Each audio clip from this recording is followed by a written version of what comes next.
extend a word of welcome to all who have joined us here. Certainly St. Wendelin Parish family and others who came back to be with us. I just wanted to begin by acknowledging Helen Kochi, who is here. And Helen is over here in this very pink-looking jacket. What do you think?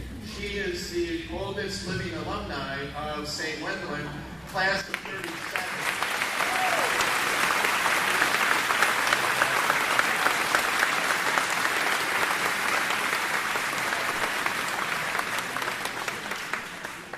And one wonderful fact about Helen is that she has saved every one of her grade cards. So those will become part of the archive probably in the near future, I hope. We also want to extend a word of welcome to Sister Elaine Lockey and her willingness to be with us today is at the end of our celebration as she'll share some words for us at this very historic moment in the life of our parish. You know, today we celebrate not only Father's Day weekend, but also the Holy Trinity.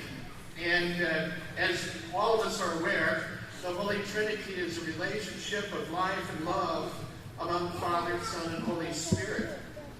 And it's this relationship into which we are all invited, and not only invited, but adopted, becoming the very essence, along with the Holy Trinity, in that relationship of life and love.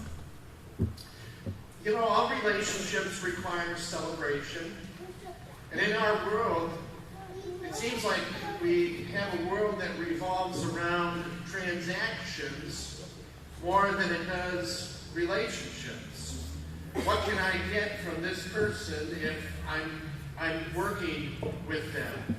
We used to talk often about the strategic entanglements that our parish has, and what are those which are good and which are not so good for us.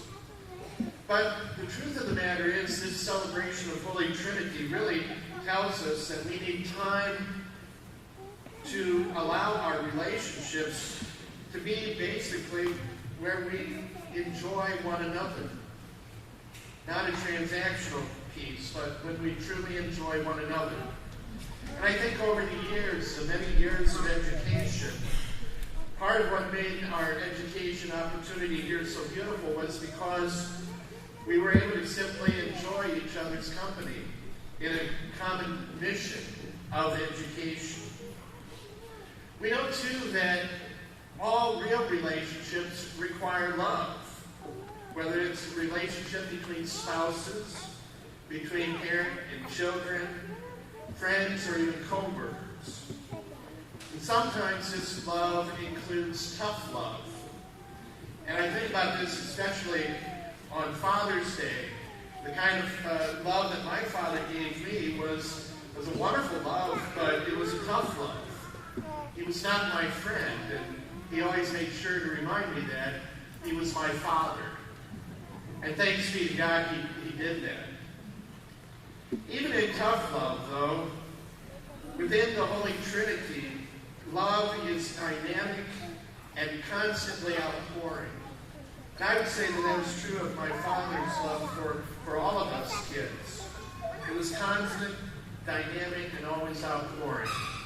So too, the Holy Trinity is inviting us to that kind of love. A love that's dynamic and a love that continually is outpouring.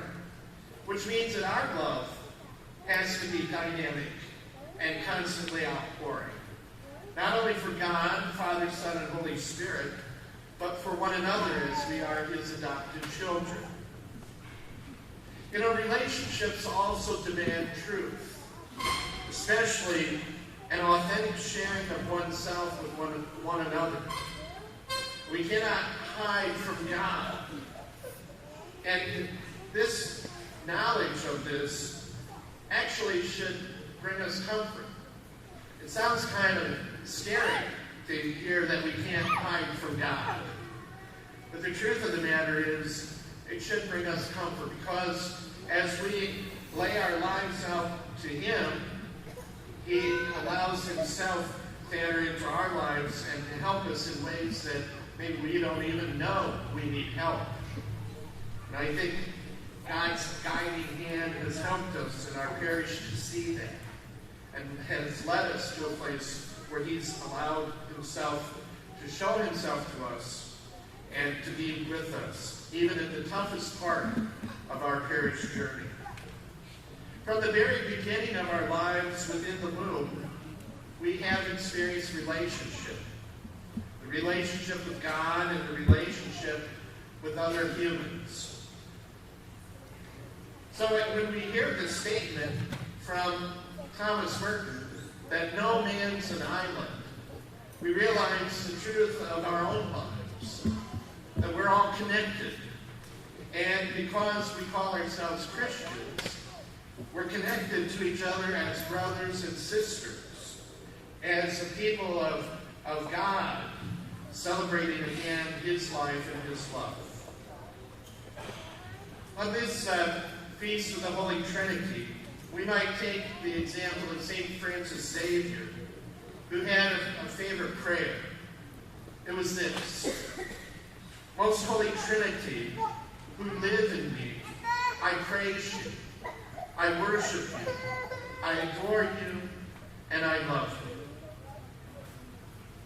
Let the Son lead us to the Father through the Spirit, to live with God, the Holy Trinity, Father, Son, and Holy Spirit, forever and ever. Amen.